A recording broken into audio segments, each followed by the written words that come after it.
نحمده ونصلي على رسوله الكريم أما بعد فأعوذ بالله من الشيطان الرجيم بسم الله الرحمن الرحيم فتلقى آدم من ربه كلمات فتاب عليه إنه هو التواب الرحيم قلنا اهبطوا منها جميعا فإما يأتينكم مني هدى فمن تبع هدايا فلا خوف عليهم ولا هم يحزنون۔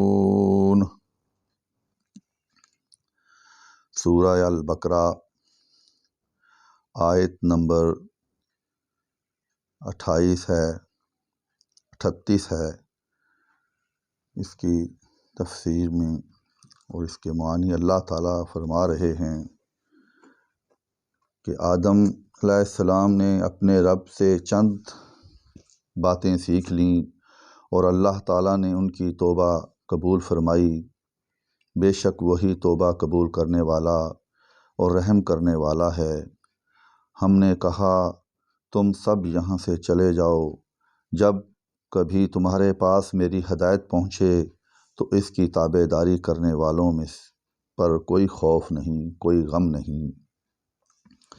یہ اس آیت کا ترجمہ ہے، اور تفسیر میں علماء کرام کا اس تفسیر میں اس ترجمے کے سب کا اتفاق ہے۔ حضرت آدم علیہ السلام جب غرق کے ندامت و انفعال میں ڈوبے، دنیا میں تشریف لائے تو توبہ استغفار میں مصروف ہو گئے۔ اس موقع پر بھی اللہ تعالیٰ نے رہنمائی اور دستگیری، مشکل کشائی صرف اللہ تعالیٰ نے فرمائی، اور وہ کلمات سکھا دیے، القاء کر دیے ان کے۔ وہ سورہ اعراف میں ہے کہ جب آدم علیہ السلام سے غلطی سرزد ہوئی تو ان کو اللہ تعالیٰ نے کچھ کلمات جو ہیں ان کے دل میں ڈالے۔ وہ یہ ہیں جو معافی کے کلمات ہیں کہ ربنا ظلمنا انفسنا وان لم تغفر لنا وترحمنا لنکونن من الخاسرین۔ اللہ تعالیٰ نے یہ الفاظ، اللہ معافی کے الفاظ جو ہیں یہ آدم علیہ السلام کے سورہ اعراف میں القاء کیے۔ اور بعض اوقات یہ ایک غلط روایت، جو لوگ روایتوں میں ڈوبے ہوئے ہیں، سیاہ ستہ کی روایت ہے، اس کو مد نظر رکھتے ہوئے کہتے ہیں کہ جب محمد صلی اللہ علیہ وسلم سے گناہ ہوا تو آپ صلی اللہ علیہ وسلم کا وسیلہ دیا۔ حضرت آدم نے، یہ روایت کے الفاظ ہیں کہ حضرت آدم نے اللہ تعالیٰ سے حضرت محمد صلی اللہ علیہ وسلم کے وسیلے سے دعا مانگی۔ جب انہوں نے اپنا منہ اوپر کیا تو عرش پہ لکھا ہوا تھا لا الہ الا اللہ محمد رسول اللہ۔ یہ ایک مستند کتاب کے روایت ہے۔ تو آپ صلی اللہ علیہ وسلم نے کا وسیلہ دیتے ہوئے حضرت آدم کی توبہ قبول ہوئی۔ اللہ تعالیٰ نے پوچھا اے آدم محمد کون ہیں؟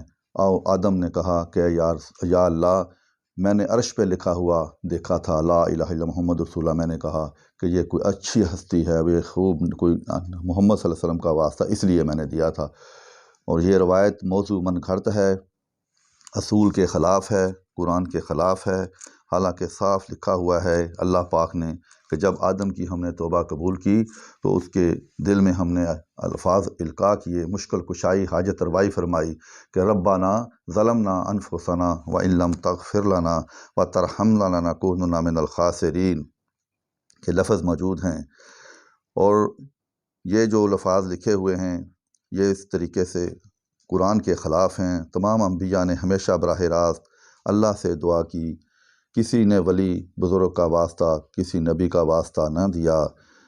تمام انبیاء کا طریقہ دعا کا یہی رہا، بغیر کسی واسطے سے، کہ بغیر کسی وسیلہ کے بارگاہ الہی میں دعا قبول کرتے تھے اللہ تعالیٰ ان کی۔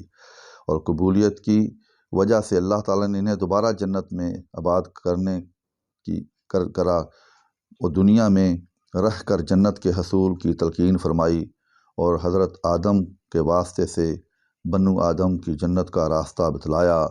انبیاء علیہ السلام کے ذریعے سے میری ہدایت زندگی گزارنے کے حکام و ضابطے تمام تک پہنچے گی۔ اس کو قبول کر کے وہ جنت کا مستحق بنے گا، دیگر عذاب الہی کا سزاوار نہ ہوگا، اس پر خوف نہ ہوگا۔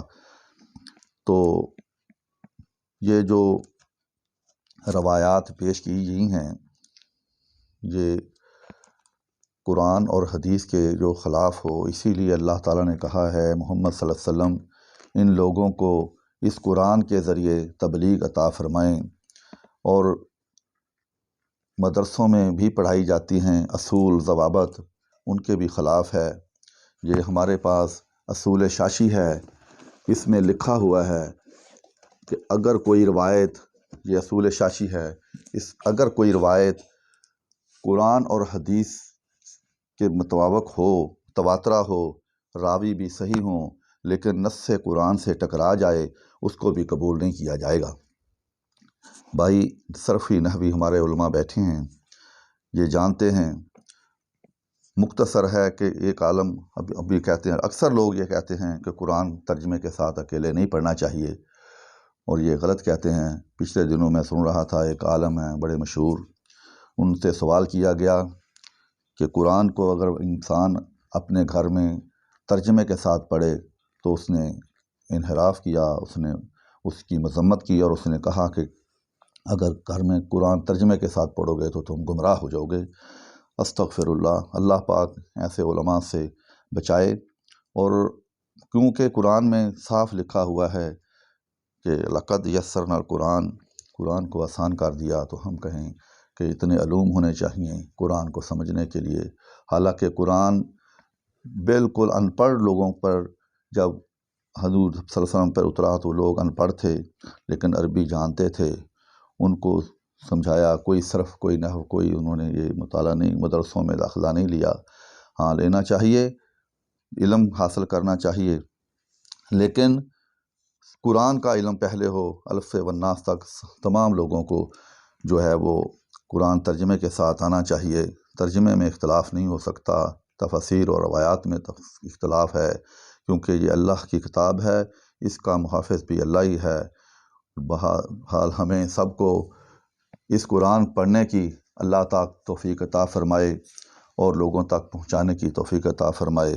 وما علینا الا البلاغ المبین۔